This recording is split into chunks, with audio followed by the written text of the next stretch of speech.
Tonight on Unsolved Mysteries. Welcome to the renowned Comedy Store on Sunset Boulevard in Hollywood. Many of America's most famous comedians got their start at this popular club. But some people say that on certain nights, you're likely to catch a very different kind of show. One guaranteed to create a lot more chills than chuckles. Is a Comedy Store truly haunted from the basement to the rafters? Tonight we've come to the legendary night spot to see for ourselves. Join me for this ghostly profile, as well as these intriguing mysteries. Keith Horn was a young man with everything to live for. So when the police announced that his sudden, shocking death was a suicide, Keith's family began their own investigation. Today, eyewitness testimony and questionable evidence has left them more convinced than ever that Keith was murdered. When she was just 16, Wendy Radcliff found herself all alone in a moment of terrible crisis. But in the midst of Wendy's tragedy, a kindly stranger stepped forward to comfort and console her.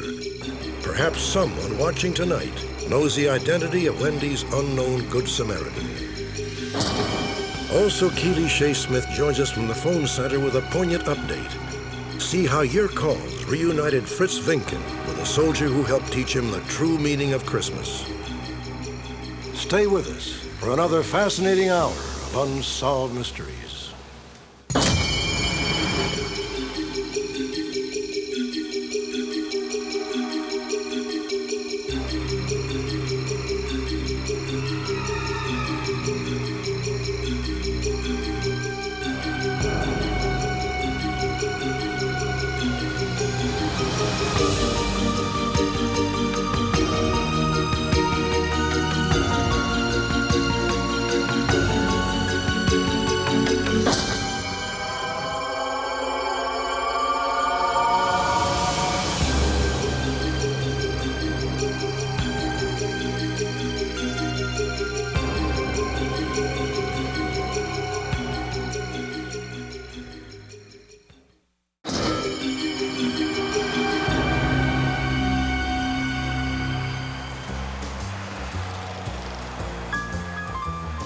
If America's heartland is in the Midwest, its funny bone is here in Hollywood at a Sunset Strip nightclub called the Comedy Store.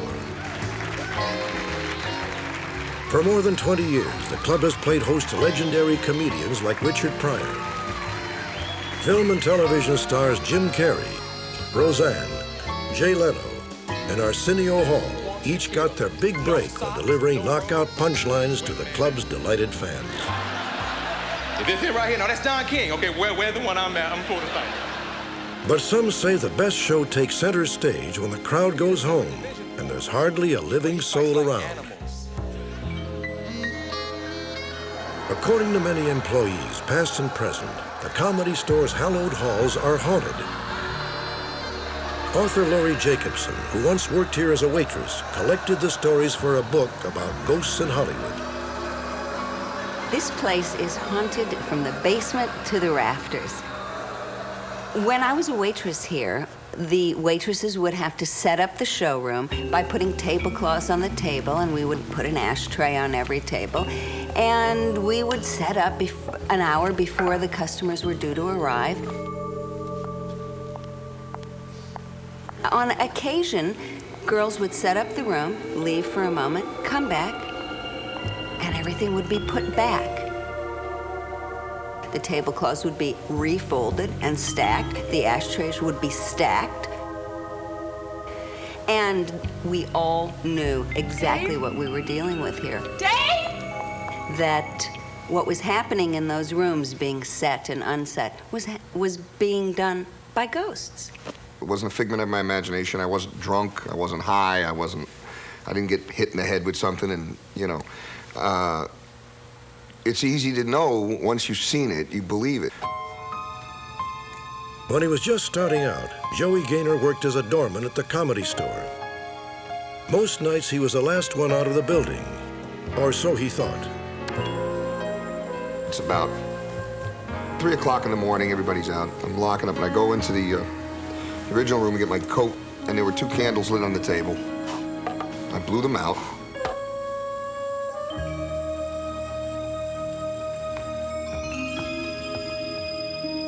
Turn around, they were lit again. Went back over and I said, man, I blew them out again. I said, well, maybe they stayed a little lit when I blew them out. And I started to go down the stairs, and it was freezing all of a sudden in there, and I turned around and candles were lit again. And so I said, okay, stay lit, goodbye, and I just split. I didn't want to hang around to find out why. It seems the Comedy Store spirits just love to play games with Joey Gaynor. One night, I was going to shut the lights in the building. Takes 4 seconds, 5 seconds tops. Walk back out, chairs, all these chairs are just piled in the middle of the aisle, piled up. And I never heard anything. Nobody could have come in and done that in 5 seconds. Even if it had been 10 seconds. If you compile 8, 10 chairs in that amount of time, you should be in Vegas, because that's pretty amazing. Born and raised in Georgia, and I fought in Vietnam. That's like being punished for the same thing twice. Like Joey Gaynor, comedian Blake Clark served a tour of duty as a Comedy Store doorman. Blake says he, too, was a target of the club's disembodied pranksters. I was a person who did not believe in ghosts. Absolutely, unequivocally, undeniably did not believe in any sort of paranormal manifestation. Until I started working here.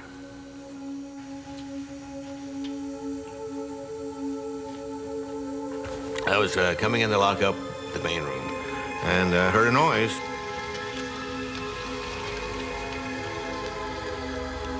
It was moving just slow, like somebody was just kind of dragging it across the stage, except there was no one there. I'm not a scientist, but it wasn't an earthquake. It wasn't wind. It wasn't a person. It was some supernatural or as yet unexplained force. Let's get the chairs up, okay? Blake claims he also witnessed one of Joey Gaynor's misadventures with the supernatural. A lot of strange stuff going on in this place this week. Just quit antagonizing them, Joey. So what, when I do this? Hey, come on out. Come on, ghost. Show yourself. Come on, where are you?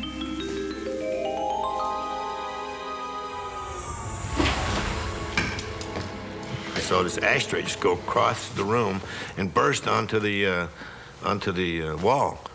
And so Joey said, what was that? What would you throw that at me? And I went, no, it came from over there. It was like zoom, To see it come up and take off is what was scary. I was always skeptical because we're talking about comedians telling stories.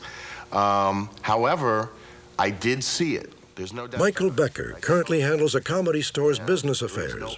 It took less than 5 minutes to turn him into a believer. Definitely. Yeah, 9 o'clock, MC spot. Becker says the phantom he saw dropped by in broad daylight, in the middle of an important call, no less. Yeah, hi, it's Mike Becker.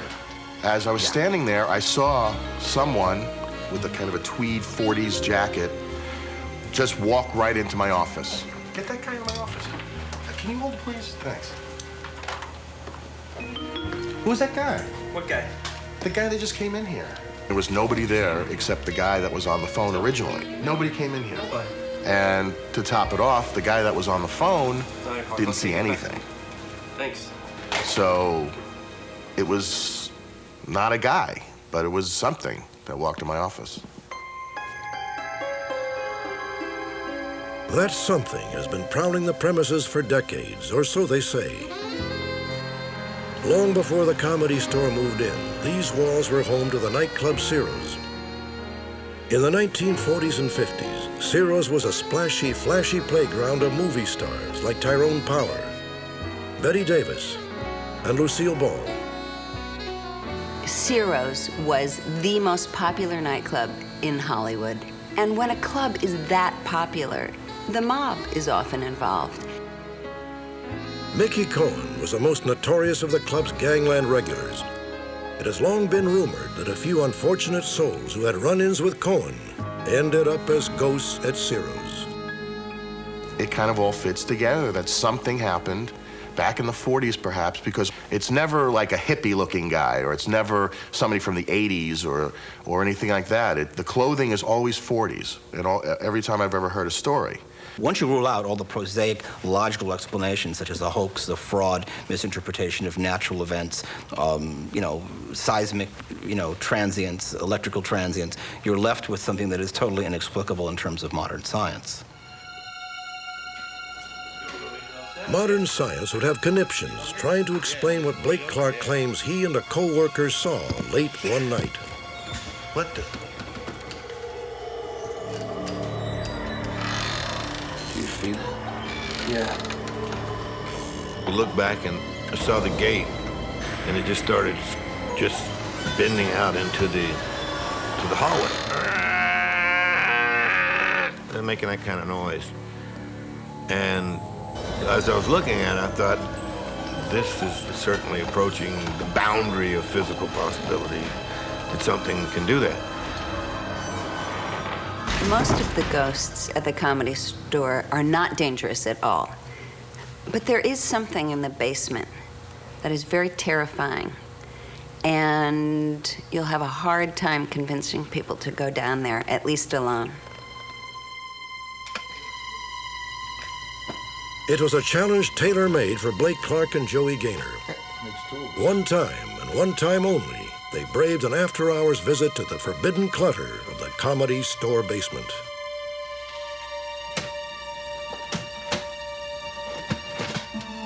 Hey, look at this, Joey. It's a checkbook. Anything there for me?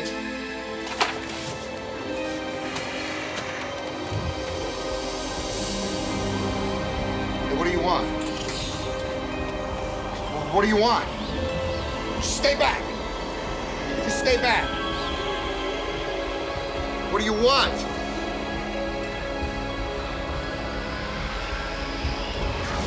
It had no features at all. It just moved, and it started to snake upwards and down towards us.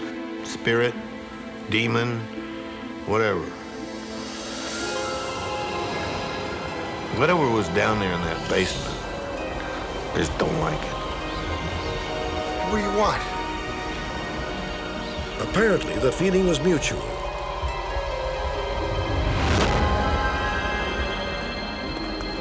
For sheer speed, Blake and Joey's sprint from the basement has yet to be equaled. A funny thing happened to the comedian of the Comedy Store. When a ghost story begins like that, you're inclined to take it with a grain of salt. But what of the waitresses and employees who have little to gain by telling tall tales?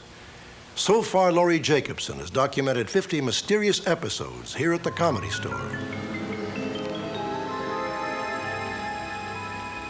Perhaps you should make it 51. Next, during a time of tragic sorrow, a young girl finds comfort in the arms of an unknown Good Samaritan. And later, a joyous reunion rekindles the spirit of a remarkable wartime Christmas.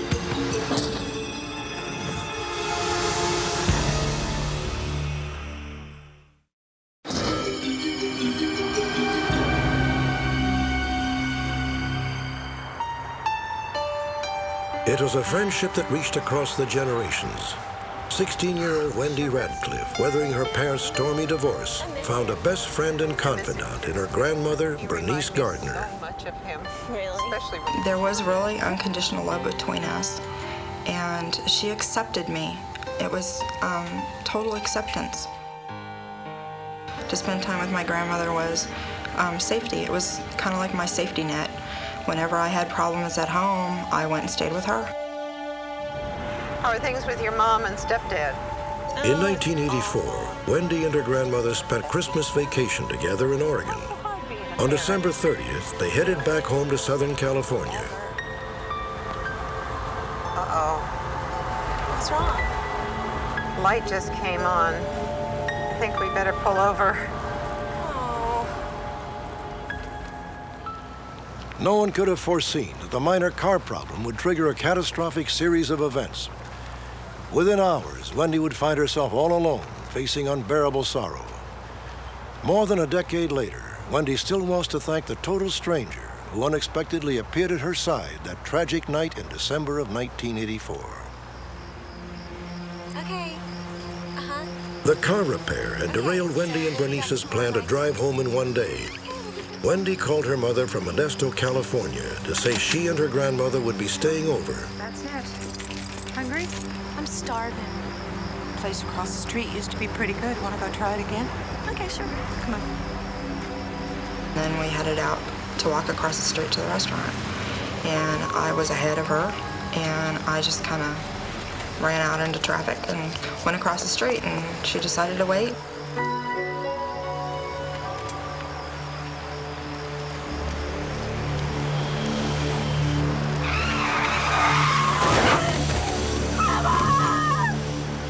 The feeling was just pure horror.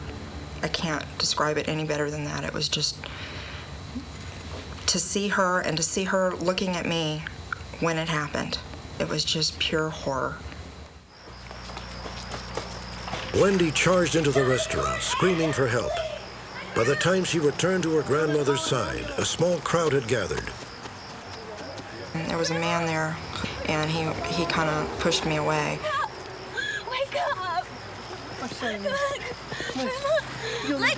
of me! This is my grandmother! I got the impression that he didn't know who I was. He didn't know that we were related, that he just thought that I was a bystander. No! As Wendy watched helplessly, a stranger stepped from the crowd.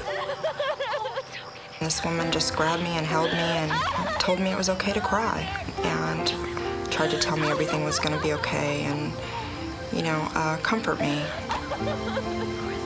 She was there. I mean, she reached out to somebody she didn't know and tried to help.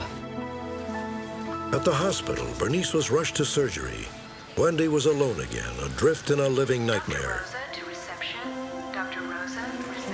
Then, out of the blue, a stranger appeared once more. Hi. How are you doing? I was very surprised to see her. You know, you just kind of expect people to go on about their life. What are you doing here? Well, I couldn't stand to think about you here all night in this hospital all alone. Have you gotten in touch with your family? Yeah, they're on their way. Well, how about if I stay with you? She knew I didn't have any family there, and so she wanted to be with me so that I had somebody there, somebody that I could look to. Miss, you can go up and see your grandmother now. Is she gonna be okay? She's stable. The doctor will explain everything. At last, the ordeal seemed to be ending. I was excited, you know. I thought that I was going to get to see my grandmother. I thought she was alive and doing okay. Doctor, can you tell me which room is Bernice Gardner's? The nurse said we could come in and see her now. Are you family? She is. I'm her granddaughter. I don't know what they told you downstairs, but I'm afraid you've been misinformed. And then the lecture, the speech, the one you never want to hear in your life. He had told me that she died, and I just fell apart. I'm sorry, we did everything we could. I'm very sorry. There must be some mistake. Oh, sweetie. The nurse said she was stable. I know she did. I know. I cried, and she held me. From that point on, I don't really remember much. The unknown woman stayed until Wendy's family began to arrive. Then, without a word, she slipped away. I've looked back on it so many times, and I see over and over and over again how important it was that she was there. Because if she hadn't have been there, I probably would have totally fallen apart. Today, a decade later, Wendy is a happily married mother of 3. But since that night, she has felt a debt of gratitude to the gentle stranger who extended a helping hand. It was a real turning point for me. She helped me to become a person who can be there for somebody else, and I want her to know that. It means a lot to me to find her. to let her know that one person made a difference.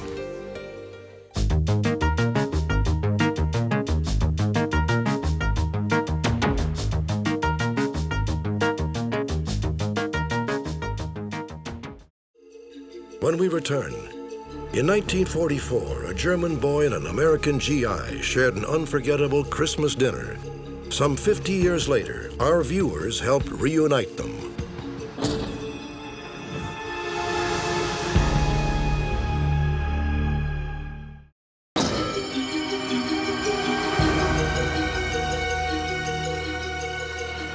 Tonight we have a heartwarming update to one of our most poignant lost love cases. Perhaps you remember the story. December 1944. Some of the most savage fighting of the Second World War took place in Belgium's Ardennes forest. Thousands of American and German soldiers would lose their lives in the infamous Battle of the Bulge. Christmas Eve brought no end to the carnage. In an isolated cabin within earshot of the fighting, a young German boy named Fritz Lincoln and his mother tried to make the best of the holiday. Papa?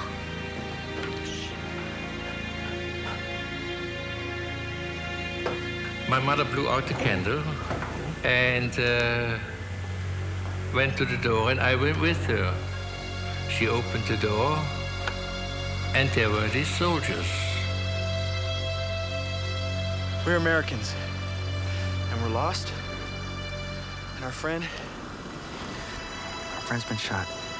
Fritz's mother knew that harboring the enemy was punishable by death, but it was Christmas, and she was willing to take the risk. The GIs had just begun to relax in anticipation of an unexpected holiday meal when there was a knock at the door.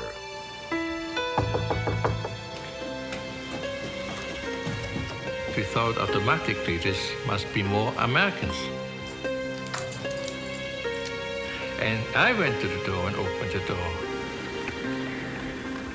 And there were 4 German soldiers. Fröhliche Weihnachten. Sie können auch mit uns zu No one could have foreseen what happened next. In a remarkable display of courage and compassion, Fritz's mother bid the Germans welcome, provided they leave their weapons at the door. Tut, was sie sagt. That night, hostilities ceased in at least one corner of the forest. American and German soldiers sat down together to honor the Christmas spirit. By the time they were all crying, not profusely, but the tears were rolling, you know, even the German sergeant. I was very surprised. And then we ate, and the tears disappeared. But from then on, there was a feeling of friendship that permeated the whole room. It was wonderful. I never forget. Fritz never did forget the lessons he learned that night, and he never stopped hoping that he would someday be reunited with one of the American GIs. Against all odds, it was a dream that came true. Here's Keeley to tell you how it happened. Bob, after our most recent broadcast of Fritz's story, a man named Eldridge Ward called our phone center. He's a volunteer chaplain at a nursing home in Frederick, Maryland. Eldridge recognized the story as one often recounted by an elderly resident named Ralph Blank. We did a little research and found out that in 1944, Ralph Blank had in fact been a sergeant serving with the U.S. Army in Belgium. Fritz immediately phoned Ralph, who confirmed that he was one of the soldiers who had celebrated Christmas with Fritz and his mother. Ralph was completely unaware that we had looked for him. So right away, I asked him whether he remembered me from that night in the Ardennes. Oh yes, I remember you. He said, you must be Fritz.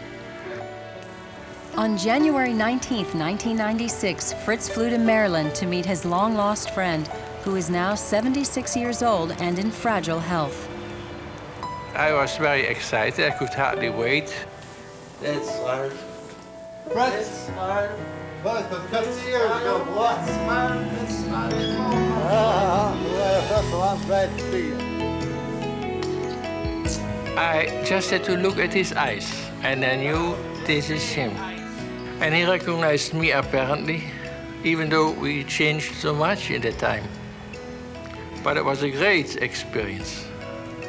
Have I changed any? Well, I never thought I'd ever see Fritz again when I left Germany. Today is a special day for me. The emotional reunion took place just a day after another exciting event, Ralph Blank's 50th wedding anniversary. To cap the joyous celebration, his daughter-in-law fixed the same meal Fritz's mother had served some 52 years ago, a hearty bowl of chicken soup. I can only tell you it was the fulfillment of a lifelong dream, something I had given up all hope to experience.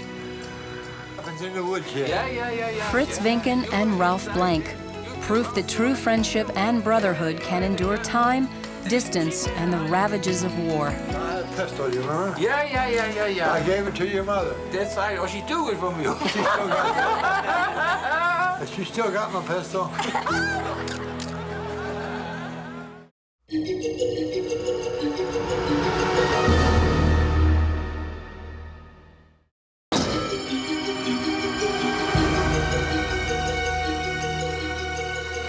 Tonight, an urgent appeal to police departments across the country. For nearly a decade, a cunning serial rapist has prowled Buffalo, New York, and his suburbs. Local detectives now fear that the suspect may be targeting women outside the state. Perhaps investigators in other areas can help put an end to the growing list of victims. I was 17 years old, and I was walking to summer school. I was running a little bit late for school, so I decided to cut through the pass. And I was almost at the end of the path, and I heard something behind me. Hi, how you doing? And I didn't think anything of it, so I turned around and I kept walking. You know, I mean, he didn't look like someone I had to fear. He looked like a normal, everyday guy.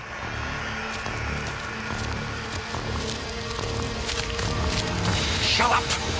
Don't look at my face. He started dragging me back into the woods, and then he started strangling me. And then I thought, that's it, I was gonna die. I really thought I'd never see any of my family again. And when he was finished, I asked him what's gonna happen, and he told me, he said nothing. He almost sounded sorry. And then he left. The reign of terror had only begun. In June of 1988, the rapist was lying in wait as a 16-year-old girl walked to school along an isolated railroad track. Once again, the assailant would double wrap a rope around his victim's neck and tape her eyes shut. Almost a year later, in May of 1989, another young girl was using this as a shortcut on her way to school. The same individual passed her, and immediately afterwards double-wrapped a rope around her neck, gained control of her, and took her to the bush area behind me. He forced her to place tape over her eyes, he bound her, and sexually assaulted her. Now there were four.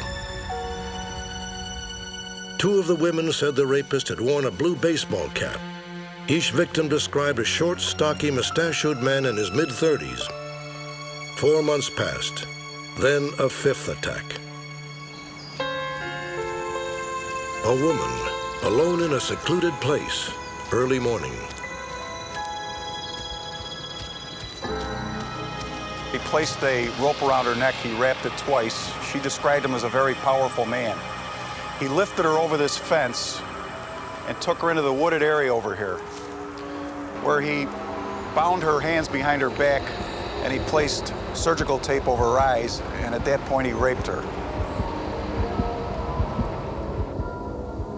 5'5" to 5'8", stocky build, black hair, black mustache, white, possibly Hispanic. It was a rapist, and he would savage 2 more victims in Amherst. 32-year-old female was using this path early in the morning for exercise. As she got to this point right here, a rope was placed around her neck and she was immediately rendered unconscious. She was then dragged into these woods up this way, which we think was a pre-selected site. The woman was found 1 hour later, still unconscious. Double wrap marks on her neck told police who they were dealing with. But this time was different. This time he had nearly killed his victim.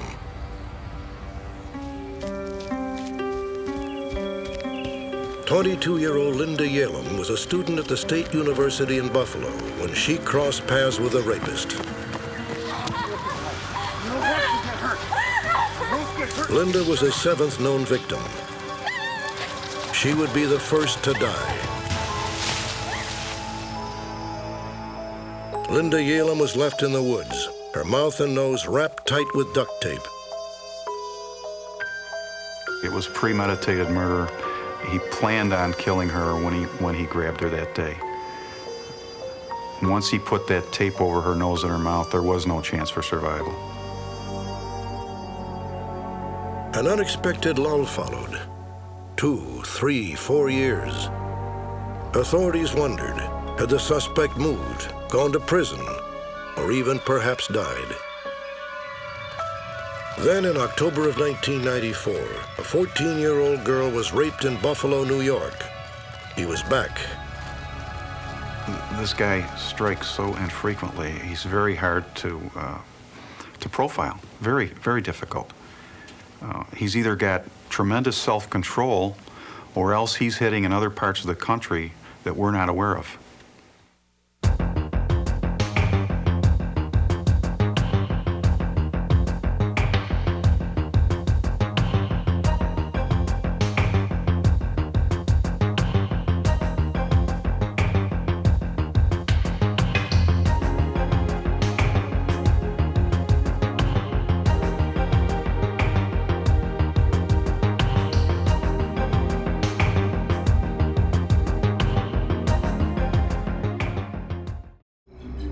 In a moment, the mysterious case of Keith Warren. Did a killer cleverly arrange Keith's death scene to make it look like suicide?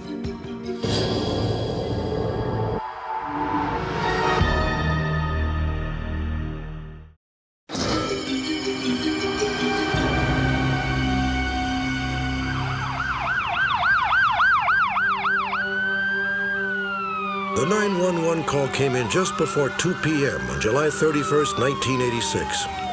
A mother's quiet world was about to be shattered. Her only son was dead. Keith Warren was just 1 month from starting college. He had lived with his sister and mother since his parents' divorce when he was 10. By all accounts, a well-liked and dependable young man, Keith seemed destined for a promising future. Instead, he had come to an untimely end. Paramedics found Keith in a wooded area behind his family's townhouse. He was hanging by the neck from a small tree that was bent double with his weight.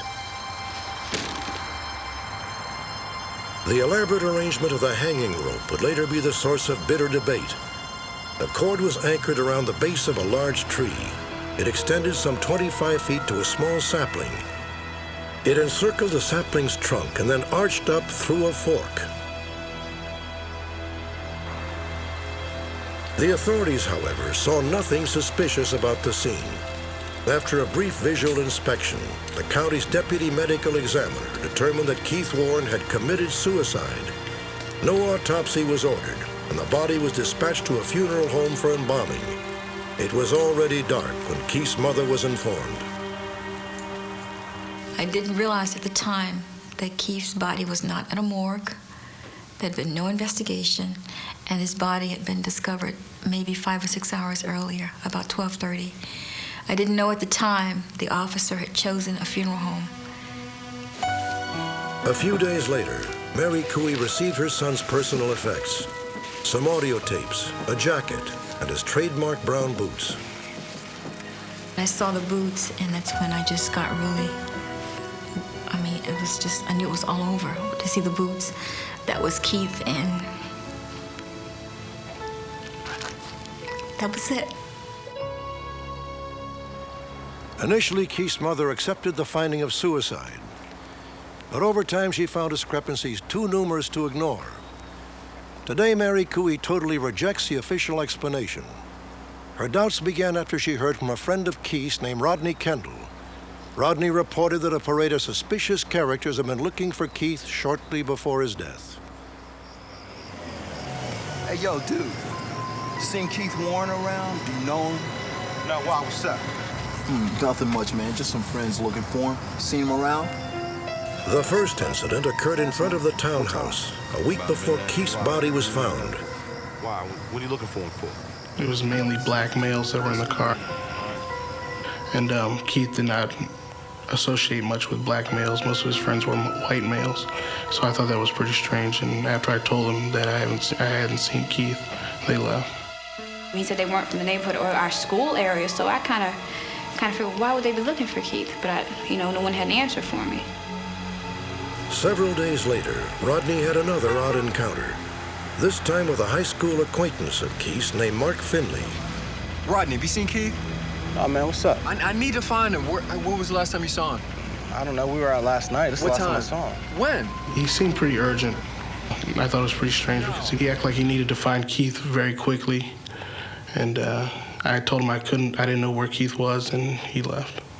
And that puzzled me, because I said, in the past 7, 8 years we lived in Maryland, Mark never came by, nor did he ever call for Keith. I never saw him in the house. I don't recall him. And my last recollection of Mark was when we were in 8th grade, and they got into a fight, Keith and Mark did. A couple of weeks after that, my mom came to visit me, and I've never gone to the site that the tree was found, and she wanted to go to the tree. Rodney Kendall, who had earlier identified Keith's body for the police, led the way. When we got there, I looked around and couldn't find the tree, but I was sure I was in the right spot. And we looked down, and the tree had been cut down. There was just the stump left. I panicked, and I called the police, and they're very rude. Rudely told me that, well, what do you want us to do? We cut it down, and what do you want us to do about it? Mary Betters and a multiracial community group known as Clams are helping Keith's mother with the case.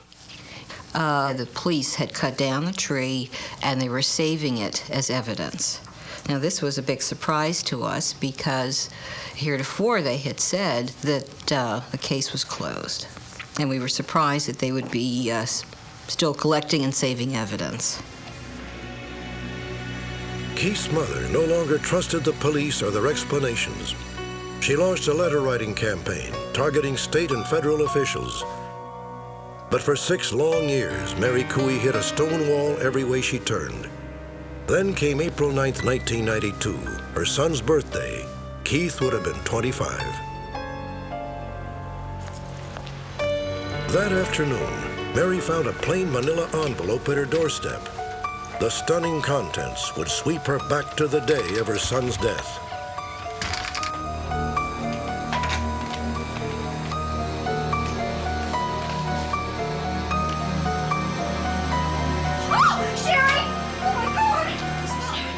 And Sherry came up, and she saw the pictures scattered, and she picked them up. And, of course, she panicked. And then she says, oh, my God, this is Keith. There were 5 pictures in all. They looked official, and each showed a different view of Keith Warren hanging by his neck. Mary forced herself to look, and in the process, she found a glaring discrepancy. Those are not his shoes. His clothing, it didn't fit him. That's when we started to realize he was wearing somebody else's clothing. He's got a long sleeve shirt on, looks fairly new. He's got like corduroy jeans on that he didn't own. But the real eye catcher was that he was wearing white sneakers. And those white tennis shoes, he did not own. He did not own a pair of white tennis shoes. For Mary Cooey, it was a nightmarish inconsistency. Yes, that was her son in the photographs. But whose clothes was he wearing? Whose white tennis shoes? And why was he wearing them? The only items of clothing the police returned to the family had been Keith's jacket and brown boots. Neither was shown in the photographs, although authorities said that they had been found near Keith's body. My brain started to just really go into a tailspin because I didn't feel that the police were my friends at all.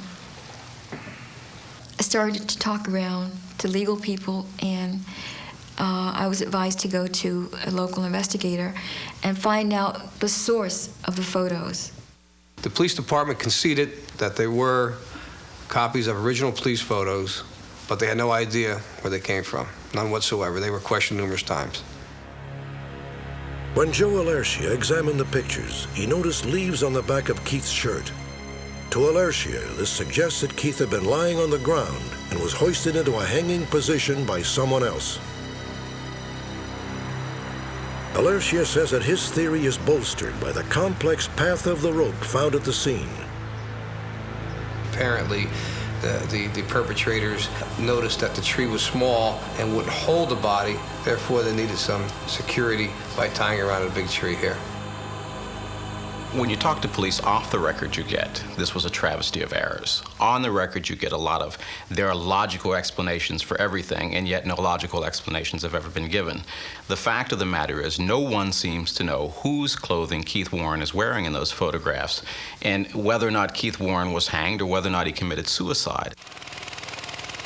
Finally, Keith's family had his body exhumed. At long last, there was an autopsy, and the results were shocking. I believe that Keith Warren's death, being listed as suicide, is medically not supportable. Toxicology tests had revealed the presence of potent chemicals, most importantly trichloroethane, or TCE. They are usually found in glue and solvents. The levels found in Keith Warren were more than enough to kill him. These substances can get in there by inhalation, or they could be actually even be taken in by mouth. The other possibility, of course, is injection as part of an embalming solution. The embalming process is exactly how Maryland's chief medical examiner explained away the toxic chemicals when he reviewed the autopsy report. Dr. Mahalikas disagrees. The substances found in Keith Warren's body could not have been introduced by the embalming fluid because, one, the embalmer in his report never mentioned using any of those substances. Secondly, the distribution of the key substance trichloroethane is more consistent with inhalation. And third, there were found 2 additional substances which are totally unrelated to any embalming solution. He could have been at a party where there's some drugs involved and he accidentally killed himself. And they were afraid, and then they decided to take and hang him, make it look like a suicide. Okay? Or he could have been attacked from the back, and that particular chemical is so potent that one chemist said that he was dead before he hit the ground. He couldn't have done this and placed himself on a tree. That's the bottom line. He could not have taken these chemicals and then hung himself. If Keith Warren didn't hang himself, then who did hang him? In a final disturbing twist, the one person who might have answered that question has also turned up dead under suspicious circumstances. Mark Finley was one of those who came looking for Keith around the time he died. 6 years later, when Mary Cooey received the photographs, Finley again figured prominently. Affixed to one of the pictures was a threatening note which appeared to target Finley and another man. The note read in part, "Don't worry, Mark Finley will be next." 2 months after Mark learned he had been singled out, he contacted Mary Cooey. Mark called my residence, left a message on my answer machine to the effect of something that said, "Miss Warren, this is Mark Finley. I got your message, and I will be by to see you.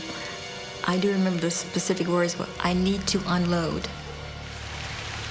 1 month later, Mark Finley was dead. According to the Montgomery County Police, Finley died accidentally when he struck a curb and was thrown from his bike.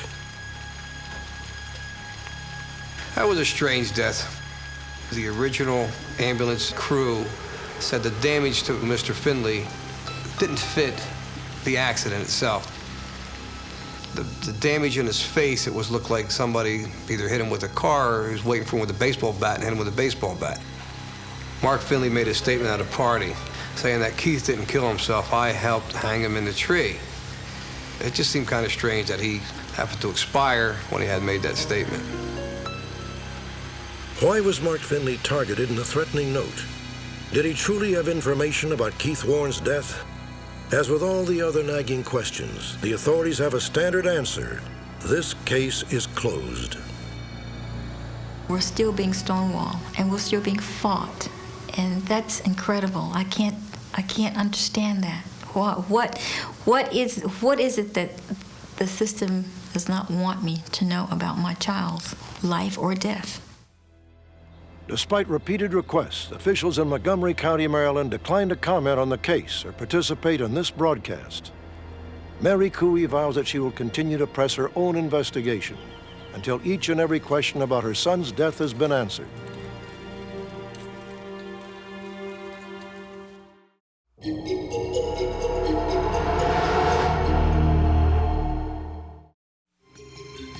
Join me again next Friday. Perhaps you may be able to help solve a mystery.